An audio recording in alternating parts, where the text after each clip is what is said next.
All right, guys, do me a favor and please like and subscribe if you want to follow this conversation all the way up to and through the election. We are discussing everything surrounding the topic. I want to do a bit of a thought experiment. I want to look at this map and sort of see if we assume that, and again, bear with me, if we assume that Kamala Harris wins both North Carolina and Pennsylvania, what paths remain for Donald Trump to win the presidency? Sort of what I want to get at. But the reason I'm doing this is because sort of the theme of the week, at least from my perspective, has been sort of a shift in Pennsylvania polling. It's gone a little bit back and forth, but we had a smattering of polls that were very strong for Harris, sort of back to back to back to back. And then some others that looked more towards the center, but on the average, you still have Harris +1 in Pennsylvania. And then there's this massive scandal with this lunatic governor candidate or nominee, Mark Robinson, who declared himself a black Nazi on a porn forum, amongst other disturbing things and comments that he made. He's already sort of lost himself that race, but it's only getting worse with this scandal, and it weakens Trump's position in North Carolina, such that I would like to play this game. So if Kamala Harris wins Pennsylvania, if she wins narrowly North Carolina, then what would Trump have to do in order to win? So let me go ahead and make these light blue. It doesn't really matter, but I want to be honest with it. Okay, if that happens, so Trump is pretty solidly leading in Florida. That is his home territory now. It looks solid.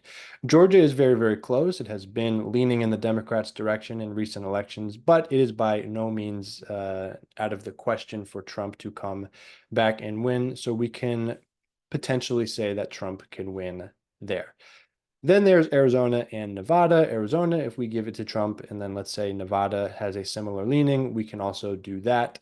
Um, and you start looking around the map, and we've been very generous, again, outside of the Pennsylvania, North Carolina, and even giving Wisconsin to Trump, and you still struggle to find a pathway to victory. You would have to pick off Michigan as well, but Trump is polling worse in Michigan than he is even in Pennsylvania, North Carolina, and Nevada. So I have a hard time giving Michigan to Donald Trump.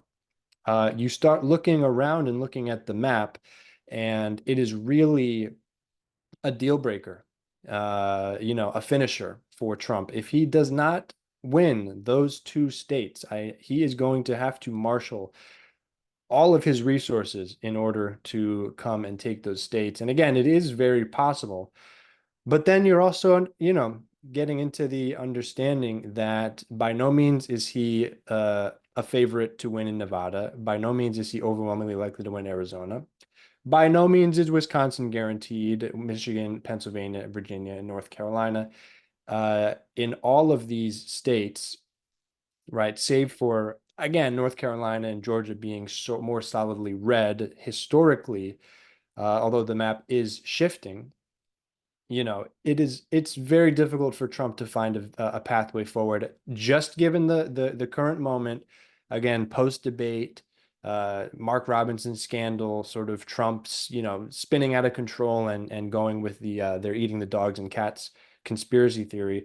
It hasn't been a good stretch for the Republicans, hasn't been a good stretch for the MAGA movement. Sure, Kamala has had her gaffes here and there, but nowhere near as attention grabbing and as devastating as have been these recent trends. So, again, I just wanted to look at that potential map with what happens if Kamala does indeed now hold on to Pennsylvania and then flip North Carolina. The map becomes essentially impossible for Trump, and that's the long and short of it. So let me know what you guys think, and we'll keep cranking out these updates as things change and evolve on a day-to-day basis. So I will see you guys tomorrow.